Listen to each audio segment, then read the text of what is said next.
Hello, everybody. Welcome to the first Cheerfy talk.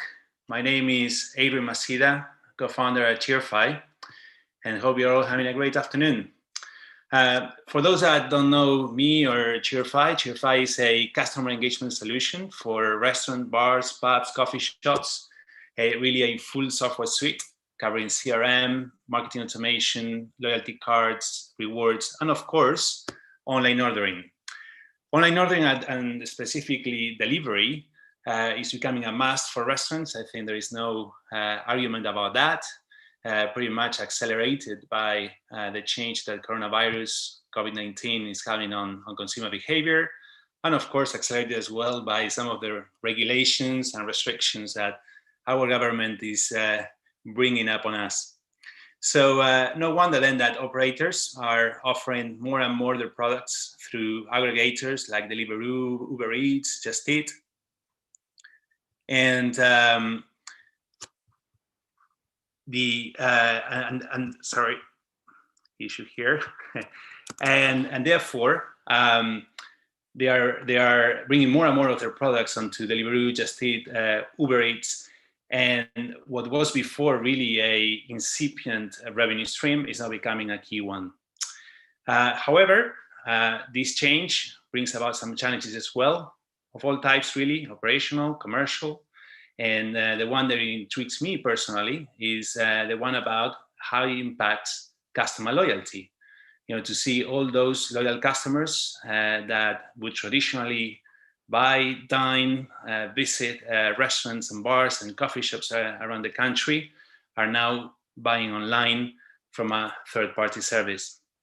So without further ado, this is the topic of our first Cheerfy talk, and I want to introduce you to Mark Stretton, Managing Director at Fleet Street Communication, who will chair our panel today. Mark, welcome. Thank you very much, Adrian. Great to be with everyone. Thank you for joining us today. Clearly, we know it's very, very busy, incredibly challenging time for the industry, and it's not really clear what the next few months hold in store for it. But what is clear is that COVID-19 has fundamentally changed the way our industry operates. With Scotland partially emerging from lockdown soon, with Wales set to emerge from lockdown, and with England going into it for a month from tonight, it's clear that delivery is going to be more important. We're going to try and get into some of the finer details, unpack some of the issues, but as Adrian was just saying there, it is about loyalty, economic viability, and how operators can make delivery work for their business. Joining me today, we have an esteemed panel of experts. Many of you will know who they are, but for those of you that don't, let's just get them to introduce themselves and say a few words about what they do. So Karl and Andre, welcome. Karl, perhaps we could start with you. Tell us a bit about what you do and CGA. Thanks. Sure, thanks, Mark. Good afternoon, everybody. As a business at CGA, we're a data and insight company focused on hospitality. So I spend my time working exclusively with operators on a day-to-day basis to understand their customers, to also measure the market. So many operators, 60 now, share with us their weekly sales data so they can understand the sales patterns across GB, both from a delivery, but also obviously eating, drinking. We also do a lot of consumer research, business leader research. I could go on, but I shan't in the interest of time. Thank you. We'll get a bit more into that. Andre, let's come to you and tell us a bit about, well, firstly, where you're based and what Tuk Tuk is all about. Thank you. Thanks, Mark. Yes, I'm based in Madrid. I'm MD of Tuk Tuk Asian Street Food, an Asian street food brand operating in the high street arena, but also on dark kitchens, way before that this whole COVID situation emerged. And Tuk Tuk is one of the brands of the brand portfolio of Kelly Group. Great, thank you. Last but not least, Andre. Thanks, Mark. So I'm Andre. I'm the founder of Delivery Insider. People probably, this is like a Troy McClure moment. Yeah, people know me from, I spent quite a few years at Wagamama and ran the delivery arm as well as part of that for the last couple of years. But at the start of this year, I started Delivery Insider, and the purpose of what we do is to try and help people navigate through the confusing world of delivery and get a grip on exactly how to make it profitable and make it work for you and build your brand in that online space. And that is the thing, you can make it work for you and you can make it profitable. I think that it's a challenge, but doing the right things and not falling down the pitfalls first is definitely how I can help. Great. Well, we'll get into some more of that. Okay, so Karl, perhaps we could start with you. Tell us about what you're seeing. I'm conscious, as you just said, CGA are all across the market. Tell us how COVID-19 has impacted eating and drinking out, and then also perhaps the delivery market too. Tell us what you're seeing. Yeah, sure. I mean, from a sales perspective, it's impacted it significantly. Obviously, we went into lockdown at the end of March, and obviously people had to rely on delivery as a channel. So for us, sort of measuring the market, we were really interested to see how the market would reopen, and as it did, sales sort of increased steadily. Consumers came back to the sector steadily. August was obviously relatively bumper, with the Eat Out to Help Out scheme, meant that we actually got some weeks where we were in year-on-year like-for-like sales growth. As I say, we take data from 60 operators, around 10 billion of annual turnover, so a pretty robust read on what's going on in the sector. That dipped a little bit as we moved into start of September, inevitably. But then from a sales performance perspective, we saw, I suppose, a series of measures that have hit the eat out and drink out market, the rule of six, the curfew, and then obviously the tier system. So all this even before the lockdown that comes into place. So that all these have had a detrimental effect on sales. So that in the last week, up to the end of 31st of October, we saw sales down year on year by around 33%. So sales around 2/3 of what they were for the equivalent week the prior year. There's some quite interesting regional patterns. I know that this is more about delivery today, but I think we spoke yesterday and thought it'd be interesting to share them, particularly in terms of the tier 1 versus tier 2 and 3. So tier 1 performance for the equivalent sites is 89% last week versus the prior year, whereas tier 2 and tier 3 are just over 50%. So some big regional differences. The interesting thing I think that came out very clearly was that tier 2 and tier 3 have almost been as equally challenged. So it wasn't just about the stricter measures in tier 3. We've seen some other patterns with the south of England therefore performing a bit better because it's had less restrictions in place, and high streets being hit hardest. In terms of delivery, which obviously is the purpose of today, what we've seen is sales grow predominantly as you'd expect. And when we tracked this in February, we saw that sales performance for delivery for those people that offered it were around 5.9%, was the kind of collective view across that cohort of sales. And when we moved into March and lockdown happened, that grew to 7.4%. When we came out the other end in July, it represented 13.1% of sales. So there'd been this huge spike and move by operators. Obviously, during that period, it was their only really key revenue stream that they could rely on. So many switched to that, many consumers switched to it. And what was interesting is it kept relatively high through August, even with the Eat Out to Help Out. We saw that sales were still, despite that spike in Eat Out sales, delivery sales were still 8.8% across the cohort. And they were back into double digit in September. So I think that goes to the message that was set out at the start, really, that delivery, it's been magnified during this COVID period, but it's really coming through in sales. And I think some of this is definitely a sea change in accelerating the already growing move towards delivery. That's great. Thank you very much. Andre, let's come back to you. Perhaps you could just tell us a bit more about the consultancy that you've set up to help businesses work their way through the opportunity and also the challenges of delivery. And perhaps how you feel recent events.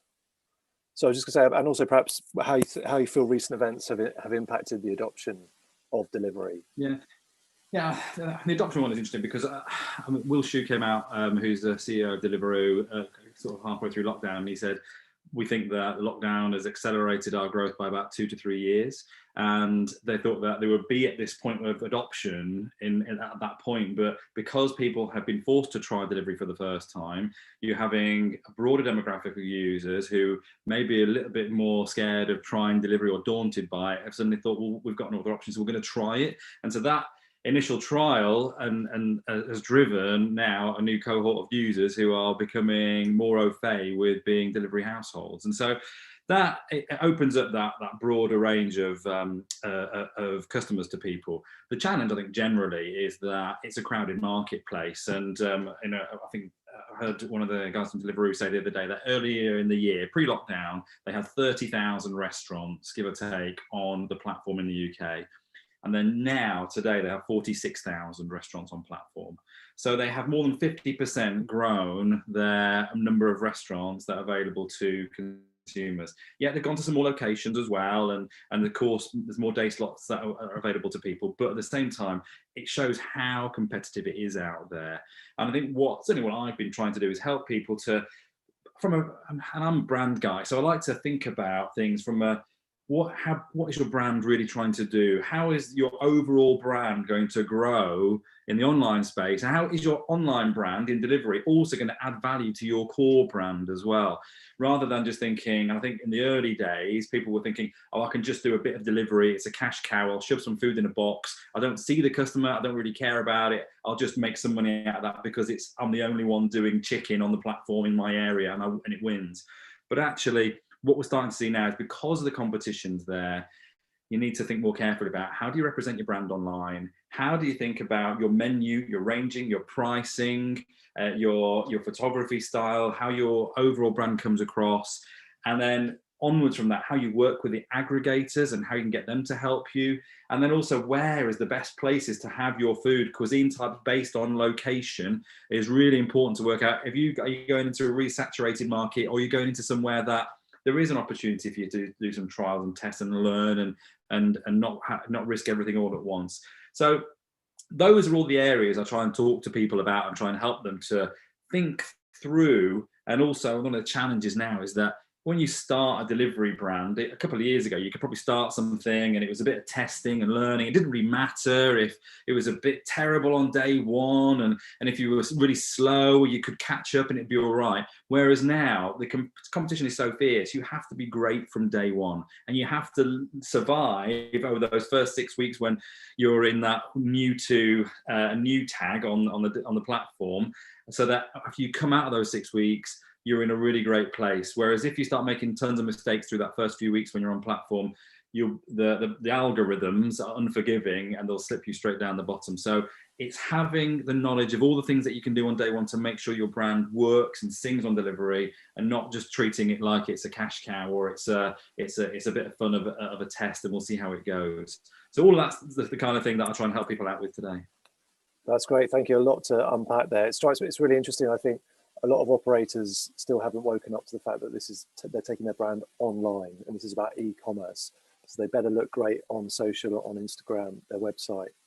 How their brand lives and breathes online is really important, and they only get one shot at it, really. Yeah, and that's it. And I think part of the challenge is thinking in those terms now, because restaurant, pub, bar operators historically have been great at hospitality. That is their bread and butter. They got into this world because they like people. They like dealing with people at table. They like making their day. They like to give them an extra special treat at the end of the meal and just give them things that will make the difference of them going and telling all their friends about their experience, building experiences. Whereas in the online delivery world, you don't get those touch points. So you've got to try and work with what you've got. So that is your relationship with the driver, how you look online, and all of your e-commerce thinking that builds into all of the elements of what is your experience online. You've got to start thinking about, right, well, if somebody doesn't know my brand, will they go and search me on Instagram or on my website first? How do I look in those arenas as well? And if I'm good in those arenas, I'm building trust, because delivery is an area that hasn't got tons of trust so far. So you've got to try, particularly when there's so much choice, you've got to try and shortcut your way to building trust from an early base. And there are some things you can do on that, like we've talked about. But yeah, it's trying to find ways to think as an e-commerce business as well as the old school tradition of hospitality. Yeah, great. Thank you. Ander, let's come to you. Tell us, I know you've been on a bit of a journey, no pun intended, with delivery. Just tell us a bit more about Tuk Tuk and tell us about what you've been doing with delivery and how it's working for you. Sure. I have to say that Andre has just summarized in 10 minutes all the hot topics. Let's see if we are done. Let's see if in the following 45 minutes We can cover all those, but definitely very relevant. Well, on our case, Tuk Tuk already started with a significant delivery business. So a third of our sales came through that. We had, add-on packaging. The operation was already ready. Kind of, all the restaurants would do delivery on top of on-site sales. We also had a couple of dark kitchens, so we had quite, let's say, a relevant experience over there. And also we were early adopters working with delivery platforms. So there were a few effects here. We already knew the business, how it worked to some extent. We wouldn't treat it as a strategic portion of the business. We would yet treat it as an add-on, I have to say, being absolutely honest. And we only realized this when the shock came in March. And but the good thing is that we were already started with a significant volume, with a lot of learnings, and also well positioned on each of the delivery platforms, which is, I think, quite relevant. Yeah, getting back to your question, Mark.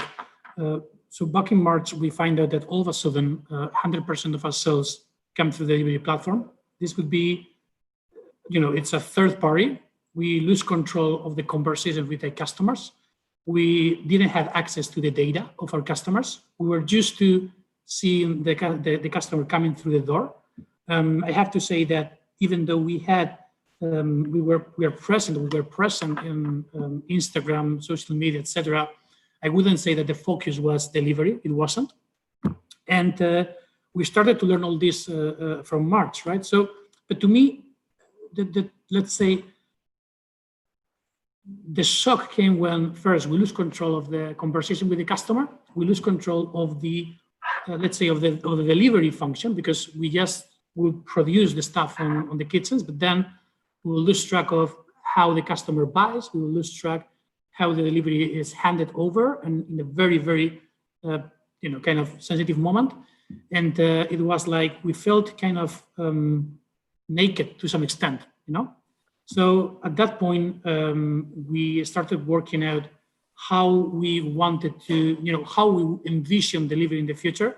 And definitely it's through loyalty, it's through customer, it's putting the customer at the center, and also reviewed our value proposition. At the end of the day, Andre mentioned it before, it's all about your brand. It's all about how you interact with the customer, how you keep the customer at the center. And all of a sudden, we lost control of the channel, and we lost the control of the conversation.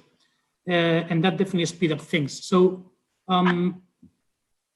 back in time, I want to launch just some ideas. To me, one of the key topics are, do you want to sell online? Yes, no. Where? Delivery platforms, aggregators versus your own. What sales do you want there? So how much out of your sales you want to make out of it? What role plays your restaurant dining on this whole situation? Operationally, how you're going to deal with this? And then P&L, how are you going to make a profit? Or, we start with break even, obviously, and then how you're going to make a profit, and how you envision what's going to happen in the following months. I know it's difficult to guess, but in our situation, when we are talking about an omni-channel business, we have, as I said, restaurants, delivery third-party, delivery own channel. How is that going to look like in the following months? So these are very relevant topics. And as Adrian said also, one of the key elements also is, in terms of offer on pricing, what are you going to do about it? Are you going with all the offer and the same pricing across all channels? Are you going to differentiate? Are you going to, put maybe some of your key top products on your own channel? Are you going to remove the products that are least profitable from delivery platforms, because we know that we pay a high commission out there? All these questions are the ones that we put on the table back in time, and we start setting our own strategy to move on to a profitable sales mix with presence across all the different channels.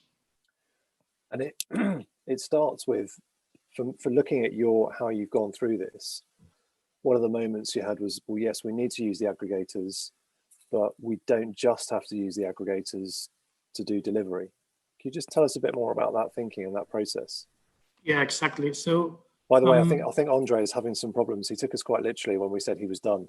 I think with lockdown coming, we're all going to be experiencing that Zoom online sag, aren't we, in the next few days? But anyway, we'll crack on. Hopefully, he'll be back soon. So, sorry, carry on. Yeah, no, definitely. I mean, for us, the delivery platforms are partners. And again, each brand needs to find their own model because one size doesn't fit all. And at the end, it's all about understanding what's your brand? How does this brand engage with their customers? What kind of conversations, through what channels, through what means? And then comes the decision of what channel am I? Definitely for us, delivery platforms are key, but again, up to some percentage of the business.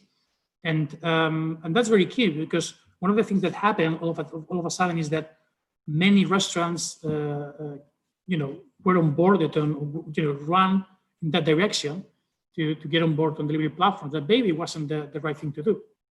I don't know, but I can tell you that this kind of commissions, commissions over a traditional restaurant business, obviously put pressure on margins and results. So I'm just trying to say here is that each business needs to understand the logic behind the business, the dynamics, and how they want to compete on each of the channels and what kind of offer they want to put on each of the channels. And also they need to decide yes or no. I want to go with delivery platforms. I want to go with my own. I want to build a strong brand. I want to play with a digital brand. That's another very interesting conversation. All of a sudden, we saw how many businesses started launching and experiencing with digital brands. It may be easy to launch a digital brand, but from my end, I would say that building a brand digitally is even more difficult, or not difficult. It requires different skills, requires different means, requires different ingredients to a traditional restaurant business. So again, I know I'm putting more questions on the table, but I think that these are the relevant questions. How you compete, what offer you go with, how you build a proper relationship, a conversation with your customers, and how you do that on tradition, on kind of brick and mortar and digital means or channels. Yeah, really interesting. And like you say, there's so many issues that we're sort of coming into the conversation. And I think the digital brands and the dark brands piece is a live issue in the UK, and let's talk about that in a moment if we may. But can I just ask you, so how's your business looking now in terms of percentage of sales through the aggregators, percentage of sales that you generate yourselves with working with people like Cheerfy and a delivery fulfillment company? And then presumably you're waiting to see how the world rights itself, so that only then will you know what your bricks and mortar sales are as well, and how your business sort of stacks up. Yeah, sure. So right now, and being absolutely transparent here, our year-to-date sales are around 15% down versus previous year, which doesn't look really bad if you look out there, all the things they're doing. However, the challenge is profitability. And on our own channels, we've been able to capture 5% of all the sales. We're talking right now during lockdown, because right now in Spain, we are in kind of a lockdown. Again, we're talking about a split of 32% on our own channels versus 68% on third party. And the view is that towards the end of the year, we need to make this healthier and go beyond break even. So that's kind of the view. And the only way to me, the key way to go in that direction is again through loyalty, through setting our own channel, and making sure that balances, or has a healthy business balance, let's say, between own channels and third-party channels. So that's kind of the view. And presumably those direct sales, or those sales that you're generating off your own platform, feel very differently from a profit perspective, and they also from a loyalty and customer conversation and touch points, they look quite different as well. Yeah, definitely. But to me, let me introduce something first. I'm not just directly to your question, but one of the key topics here is also understanding your numbers and your business. Since March to now, from our end, has been all about getting to break even, and now from now till the end of the year and next year, it's all about getting to a profitable business model. It's the time it took us to switch around, let's say, the table. And one of the relevant things that, again, is data and understanding your business. And all of a sudden, you have to start discussing cost of acquisition on a traditional restaurant business, lifetime value on a traditional restaurant business, or how frequently the customers buy in the different kind of options that they have available. So meaning takeaway, delivery, or in restaurant. And this is a very relevant conversation because, again, we mentioned that the customer is changing, the way the customer is consuming is changing. And that's very key because we're not getting back to February 2020. That's not going to happen. So the customer is already, on a speed, let's say, on a learning curve to adopting these ways of ordering. And again, I want to be very clear about whatever you do, make sure the business works, but also make sure that you have the right skills and processes in place to deliver the promise that you're putting on the table on the different channels again. Yeah, absolutely. Thank you. Andre, good to have you back. Let's bring you in here. This whole issue, one of the big issues with delivery and working with the aggregators, it strikes me, is all about loyalty and who owns the customer. Owns probably the wrong word, but who's in charge of the customer relationship, whose customer is it, and what are you advising brands and restaurant operators and pub operators in terms of their approach to this whole world? And secondly, what's the aggregator's position? Are they changing at all? Yeah, so I think, what am I advising people generally in loyalty?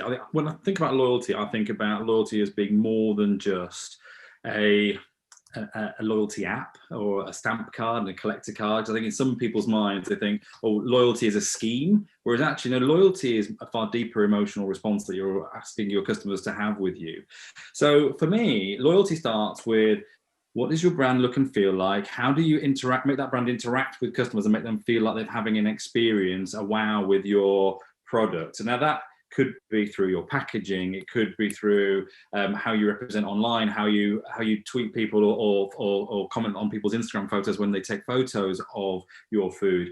That is a bigger part of the loyalty journey, and actually most people, only a certain niche of people actually will only be interested in a discounted loyalty element. Loyalty really that we're talking about now is how do you get hold of people and help them to be impassioned by your brand and talk about your brand to other people. So the challenge on how do you communicate with them is always going to be there. And whether that is along the lines of, do you have to just be clever about your targeted posts or let people find you when they want to find you? But as marketers, generally, we always wanted to get hold of the data. We want to get hold of customer data and try and have an email relationship or some kind of relationship with that customer.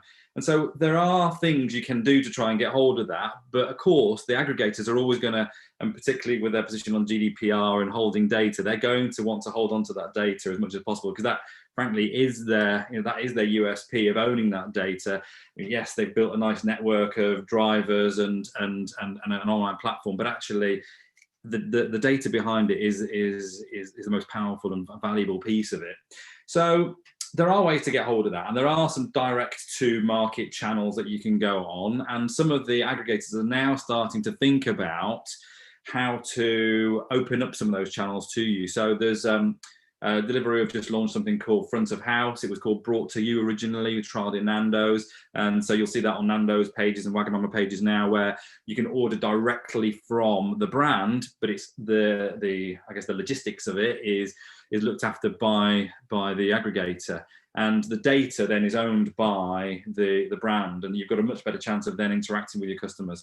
So the tide is slowly turning on that. That is a big change for the aggregators in my view, because I remember having a conversation with Deliveroo when they first started, and they were very clear to me about that they didn't want to be just a logistics company, and they didn't want to ever do anything white label, and the fact that they're trying and opening them up to that now is quite a change. So when you're thinking about loyalty, I think bigger, think about all the touch points, but at the same time, I get that people will want to have data and they'll want to try and build a stronger personal relationship with customers, and there are ways to do that now, and some of the direct to market people will like in this country there's lots of apps and websites who will do some of that white label stuff for you. So think about some of that stuff, and try and think about also think about, before you get to any of that, what is the relationship you want to have with your customers? What is loyalty mean to you, and what does loyalty look like to you? Because loyalty, does it mean that you just want people to do a social post about you, or is it loyalty just monetary? Do you want people to just keep coming back? And so understanding that at the start will shape your response about how you think about making sure that your brand works and drive some actual emotional loyalty. Excellent, thank you. Just to say, we've got some questions coming in. We're going to look at some of those a little bit later on. But if you'd like to leave a question, please just post below and we'll pick some of those up, or certainly as many as we can. Andre, just to carry on that element of the conversation, I think people have described working with the aggregators as dancing with the devil. And someone said to me the other day that a lot of restaurant brands are like an outsourced labor force for the aggregators, which is obviously a bit of an extreme view. But it just strikes me there's a real conundrum there because of the margin available generally in the system, and then the amount that you have to kind of carve up and what goes where. How do you manage that? How do you, we've actually got one question which it seems we should go to now. How do you negotiate with those aggregators? Do you need to have options in order to keep them honest, for want of a better expression? Is it about brand strength? You just have to have a killer brand that they need? Is it about some, I'll bring you in too, Andrew. I can see you nodding away, so we'll let Andre have first stab and then we'll come to you. Yeah, and I think a lot of those things are true. So if you've got a great brand, that really helps. So if they want you on the platform, then that helps your commission negotiation go much smoother, rather than you going and begging for it with them. I think the people, this whole, I kind of liken the delivery aggregators to what hotels went through a few years ago with Expedia and hotels.com. It's kind of, you have to be in that world because people are browsing in that world and they're finding new stuff, and they've got a rough idea what they want, but they don't know exactly what they want. So you've got to be in the consideration set. But at the same time, you've got to also realise that the aggregators are not out to necessarily help you. I mean, they'll argue that they've got to try and help you, but ultimately, when they've got 46,000 restaurants on the platform, they have got their pick of restaurants to work with and make their day. And also, they've only got so much space at the top of the algorithm. So you've got to be trying to make sure your brand stands out and does that from day one. So I would advise people a lot before they go into negotiations is thinking all about, okay, how are you positioning your brand? That includes things like, what's your average spend like? What is your range look like? Is it in a niche which actually is unusual and has a USP that would be wanted by customers in that particular geographic zone? And also, I think it's about, people ask me, should I go multi-aggregator or should I go exclusive? And my argument on that is actually fairly straightforward, is that if you go exclusive, you've got to be getting a twofold benefit from that particular aggregator. You've got to be, one, getting a commission rate which makes it more profitable for you, and that's got to be a decent amount more profitable. And two, you've got to get support which grows your brand, because if you're limiting your availability in the market, you've got to be sure that the relationship you have with that one aggregator is going to give you enough brand presence that outweighs your the fewer customers that you're able to work with. So I think those things are really important, and part of the challenge is, do you play a volume game and just try and go for everybody, or do you play the brand game? And and it will vary based on brand and location. But I think ultimately, if you build your brand early, that is the biggest win that you can have, because it will help you to be able to play hardball with the aggregators a bit better when you get down to the crunch. Yeah, thank you. I think one of the things that many operators struggle with is the sense that, like you say, there's 46,000 different offers on there, and the aggregators are interested in their next sale and in volume, and not necessarily your sale. But Ander, let's bring you in here. What's your view? Definitely, you need to run through the numbers. You need to understand, honestly, again, what the status you are as a brand, how strong it is, how much money you spend, what's the size of the business you expect from delivery, how much are you going to invest there? Again, I've gone through a love, hate, love kind of moments with delivery platforms. And to end up understanding that, they have their business, they have their goals, they have their visions. We can be partners to some extent. Yes, no, we have to make a decision again, right? And when it comes to negotiating with them, I have to say that I've negotiated with them. I managed to reduce the commission, and we were in the 20s, low 20s. So, and it was because of the brand, I have to say, in our case. But again, it's all about what value as a brand you can bring to these delivery platforms. You don't have to go with all of them. You don't have to do all the cities, all the locations. I would strongly recommend start learning, build a very good conversation, build a very good relationship with the key account manager, understand their business. We need to understand their business. And for that, you need time. It's not like, unless you have a very strong brand and you know the business, it's very difficult you can get into a delivery platform and say, hey, buddy, give me a 20% commission. It's not going to happen. That's it. So again, run through the numbers, understand their business, if you go in volume or not, and at the end of the day, how much money you're bringing to the table to them and how much money are you making, and what's your margin. And in terms of where you're driving, are you clearly going to try and get your delivery mix more in favor of you doing it direct? So say it again, Mark, I didn't get the last bit. In terms of where you're driving your delivery model, is it all about trying to get your business more to delivering direct rather than via a third party? In our case, it is, but because of our structure as a business. But you can also compete on a pure third-party delivery business.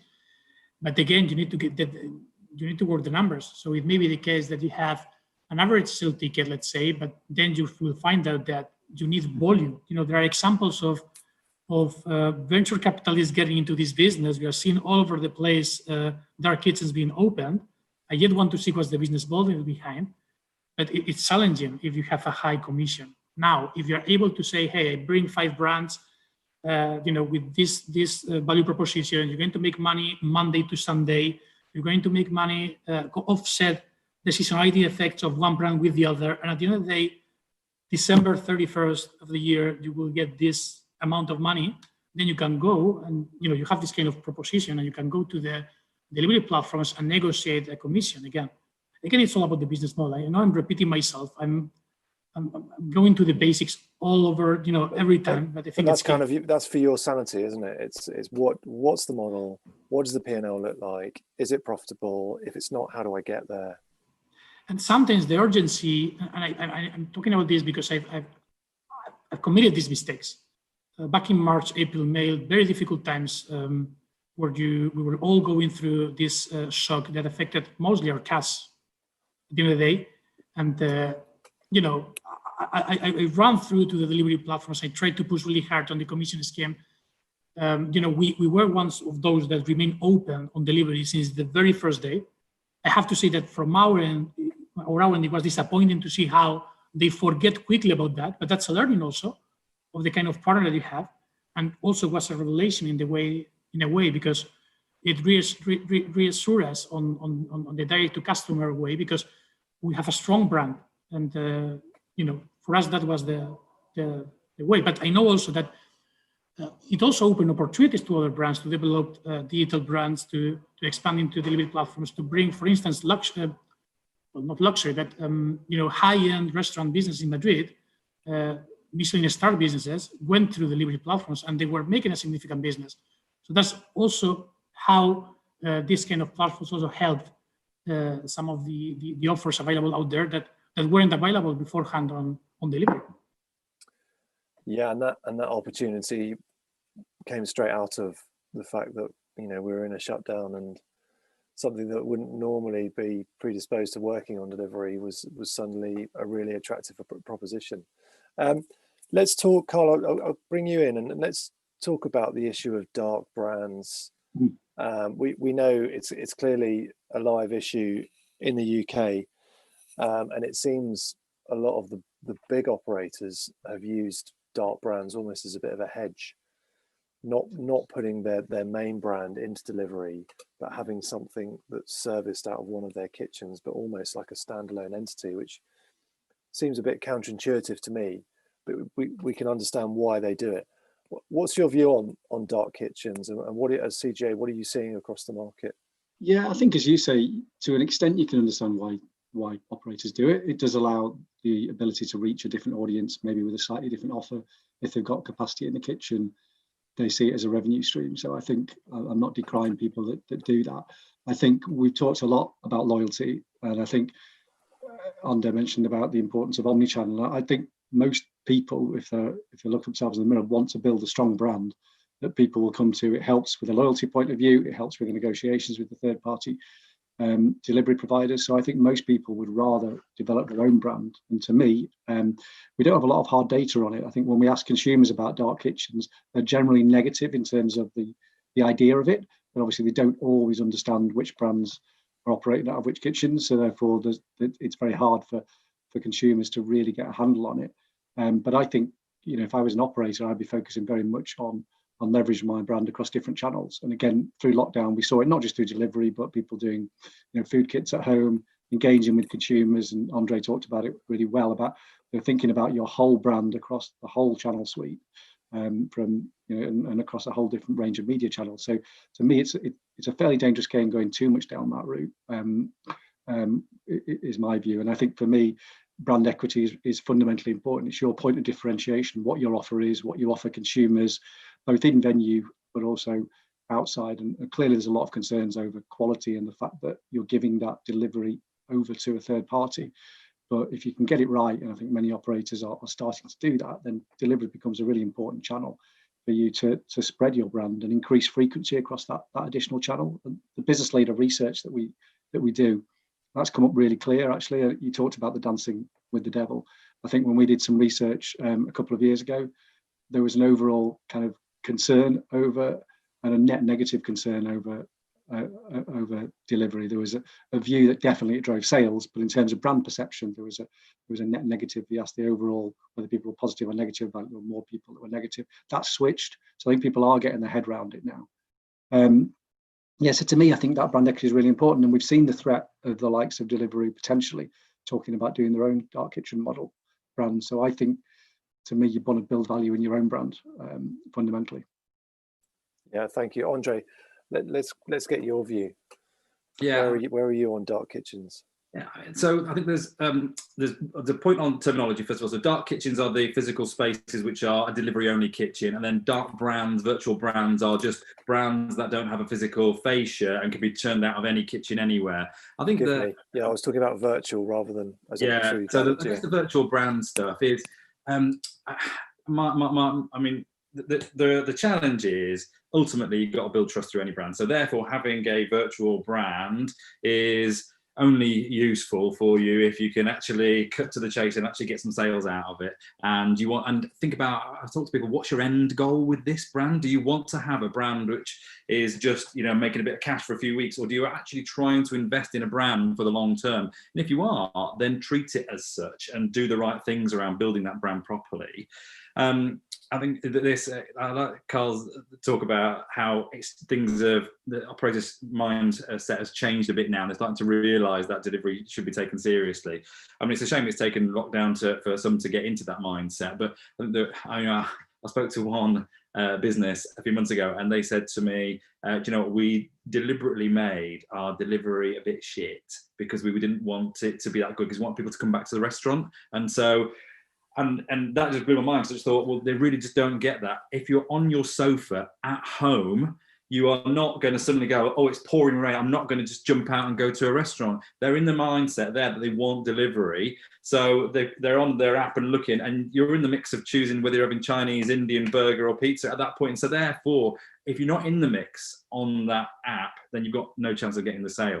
So thinking about how do you win with virtual brands, and our virtual brands are something that people should embrace. I think it comes back to this idea: how do you invest in this in the right way? Build a brand that has a chance of growing, and have the knowledge that it's been around for a few weeks, so you're not suddenly going to have the same amount of trust that you have in your core brand, which has been around for 10 years.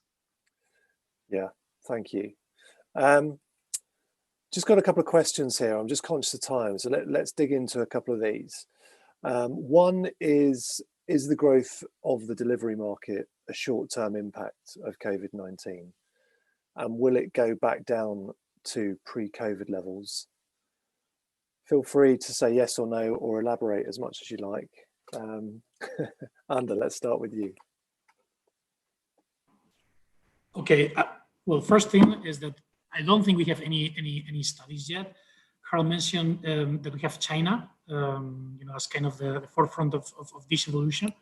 I'm not sure to what extent it's comparable, but, and I can't, kind of not have a crystal ball, but definitely I'm sure that it will change, and that also I'm sure that we need to build, at least on our end, we're building a model that is flexible enough to serve that demand, that growing demand. I'm sure that it will grow. Obviously, it won't be 100%.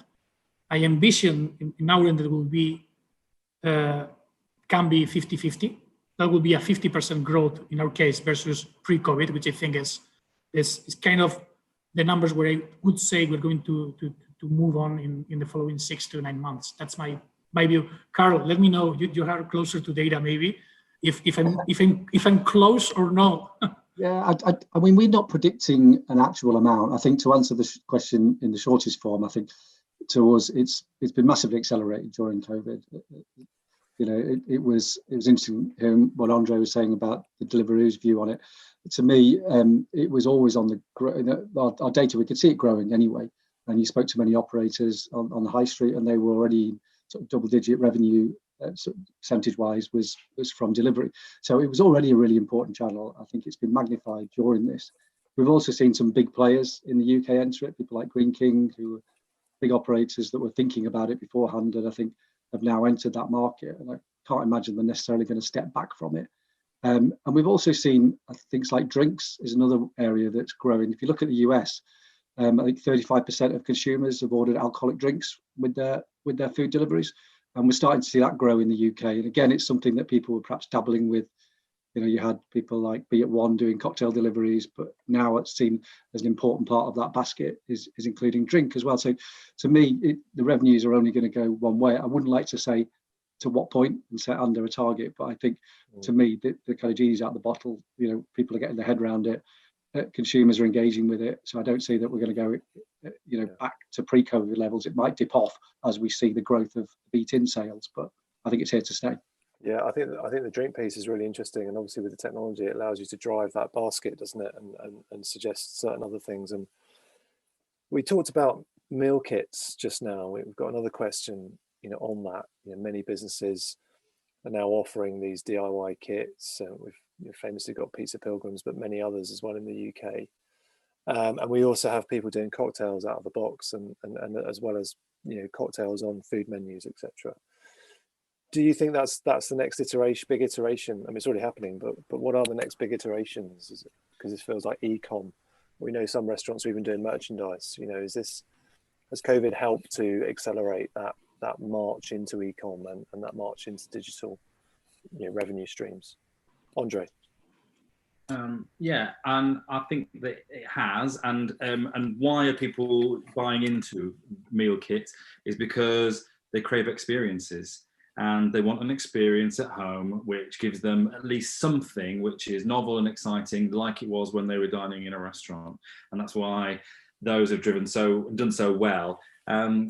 Obviously, during times when you are locked down at home, it will make most sense to have those experiences. But it's opened up a world of why wouldn't you do this on a more regular occasion, and why wouldn't you try doing a bit of cooking as a novelty? I mean, that we're in a world now where we generally cook less day-to-day cooking, and we actually want convenience. But when we do cook, and so if we want convenience, we get delivery. But when we do cook, we want something to be a bit more special and interesting, and something I can tell my friends about. And and people actually struggle to make a pizza properly, and so having a Pizza Pilgrims kit actually is something they will Instagram, and they'll be proud of. Wow, look at this pizza! And people who've been cooking for years are like, yeah, that's how you make pizza. But I think it's brilliant what the guys, what Tom and James have done to be able to tap into that. And there's some other great meal kits out there, and I know you work with some guys, don't you, Mark, on this as well, who great food to you.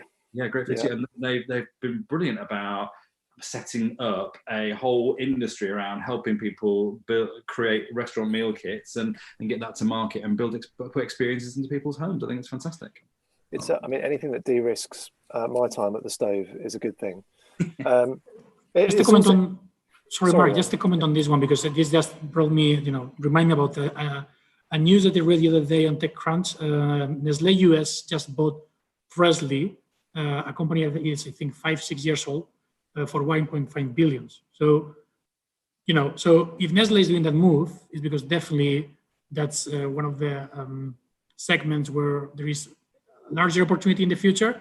Also, we need to think about who's the customer ordering this kind of meals or packed meals or whatever, in terms of value. I completely agree that it must be differential, but I definitely believe that this will be a very strong trend in the future in Europe. I think the US is well advanced compared to us, and that this whole COVID thing has opened the door to many operators. We also have, many D2C brands emerging also in the space, and I'm sure in the following years we will see a huge growth and opportunity also for brands to get in there. And it's potentially another way it's another touch point with your customer, isn't it? But another way of driving loyalty as well, and maybe of starting a conversational relationship where you can be in regular contact, whatever that may look like. And this brings a very interesting conversation also, the subscription business. So bringing the SaaS business into the restaurant business, which is already there. And is that happening in Spain, Under? Because we've just seen Pret do that. We know that other companies are looking at it. I can tell you that it's a very hot topic on the table. I'm sure it's unstoppable, because again, the young generation, there will be early adopters for sure, but the generation that's coming, it will demand this kind of way of consuming goods across the board, in either software or when it comes to a restaurant. We know, if we look into the US, we can see, for instance, different kind of companies doing this kind of things. Mealpal is one of them, has been there for a kind of long period of time, focused in the, let's say, low price meals, but I don't think that's the only way forward. To me, is that only an anticipator of what's coming. And honestly, again, I think this COVID situation is going to accelerate the adoption of this kind of ways of consuming, and of bringing offers again that add value through subscription. Yeah, maybe that's the topic of our next webinar. Just conscious of time, I want to ask you two more questions. One is about the legacy of lockdown, and in the context of delivery.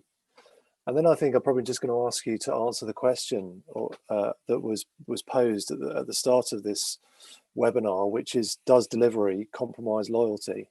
And ask you to very succinctly answer that question for me as well as you can.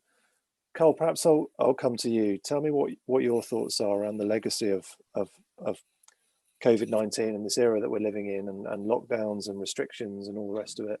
Yeah, sure. I always struggle when you ask two questions at the same time. But yeah, in terms of what I think is here to stay, I mean, the adoption of technology has already been talked about, and obviously that applies to delivery, but also to the whole consumer journey, eating out of home as well. People being able to order from table, not necessarily going to the bar, people booking online before they go. Obviously, again, nothing new, but it's definitely be accelerated. And particularly into new demographics as well. So similar to what we talked about earlier in terms of sort of new cohorts entering the delivery market. I think it's the same in the out of home. So I think I touched on the growth of drinks in delivery, because I think that's definitely here to stay. I think there's other general patterns that were people working from home patterns, for example, which I think are trends that are probably going to take time to probably, well, I think fundamentally won't go back to what they were. You know, we've done some research on it, and you know, majority of people expect to work from home more post-COVID. So therefore, that's going to have an impact on certain types of outlets in certain types of venues. So I think there's a lot of that's going to change. We've also, obviously, to be negative anyone out, but I think that we're obviously in recession as well. So there's a financial impact beyond COVID, and we've got to kind of pay back the public debt that's been built up. So I think there's ongoing challenges. I mean, but I think for delivery, I think the future is pretty rosy. And I think we talked about omnichannel. You know, it doesn't just apply to meal kits. It also applies to people looking at different retail situations. You know, Yo going into kiosks, and Pizza Express doing spin-offs from their brand, people doing food into grocery. So I think there's a whole element of omnichannel which is here to stay as well. I'm conscious of time. Your other question was loyalty, Mark, wasn't it? Which I think, you know, fundamentally, I think it can drive loyalty. It's, as to my point there, really, it's a different channel than eating out and drinking out. I think Andre said it really well. You need to replicate the quality and the experience to an extent that you get in venue. But I think it's a key part of engaging with consumers, and it has to be part of your strategy to drive loyalty. It's just another channel to reach customers. Great, thank you. That was great. Perfect answer, lengthwise as well. Ander, let's come to you. Tell us about the legacy for Tuk Tuk of COVID-19, and then tell us about loyalty, whether it's compromised by delivery. Yeah, so regarding delivery, it compromises the loyalty as long as you don't consider delivery one of your key channels. So if you want to be there, you have to be there properly. We have talked about this during the last hour or so. So the brand needs to breathe the same as it breathes in the restaurant, if that's the case. And you have a restaurant, right? Not a video brand. So, but the learning to me is that delivery is not just an add-on; it's a key channel and needs to be treated as such. And also, again, each brand needs to understand in what place, you know, how it wants to compete in that spur. It may be the case that you don't want to do delivery and you want to do just dine in. So be it. But definitely, it's here to stay. It will be. It can also be an opportunity in terms of acquiring new customers and bringing them to either your own delivery or to your restaurants. And it needs to be treated again, obviously, in a way where whatever you do there, it's profitable. So it must be a profitable business. Yeah, thank you. Andre, finally come to you. Tell us about the legacy as you see it, and also the key question of today's discussion. Yeah, great. I think the legacy, and there's two parts to that. One is, through lockdown, emotionally, we've had to learn to live with ourselves, and also we've had to get our head around all the things and it's helped us realize all the things that we crave when we're in normal times. So things like human interaction and real life experiences, and the amount of times I've met people and they say, "Oh, I'm so pleased to be coming out again." And actually, those things we have to put into our minds as we, as hospitality providers, think about how can we make sure that we're having a human element and an experiential element to everything that we do. Commercially, we also realize that some trends have become very well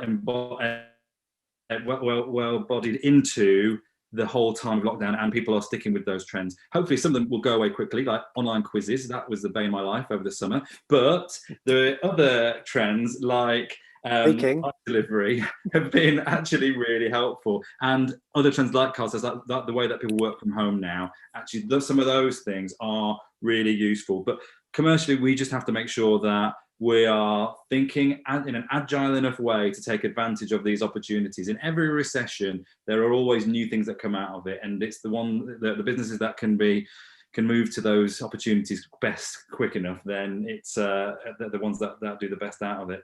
And then in the answer to the exam question, does delivery compromise loyalty? It can. If you put your food and it's terrible into a box and you don't care about your customers, but I would argue that dine-in can compromise loyalty in the same way if you are doing a terrible service there and you don't care about it there. So I would argue that if you care about your brand and care about your customers, and you're doing the right thing by them, then it shouldn't compromise loyalty at all. Brilliant. Thank you so much. Thank you to all of you for your time and insights over the last hour. Really appreciate it. That's all we have time for. Thank you so much to Cheerfy for organising today, its first talk of hopefully what will be many. I hope you've enjoyed it. Thank you for joining us. This will be available to view again. You need to give us about an hour, and then we'll be putting it on YouTube to watch again, or if you would like to share with colleagues. We'll also be pushing that out via LinkedIn, on Cheerfy, and through Fleet Street Communications channels as well. But that's it for now. Thank you very much for joining us. Cheers.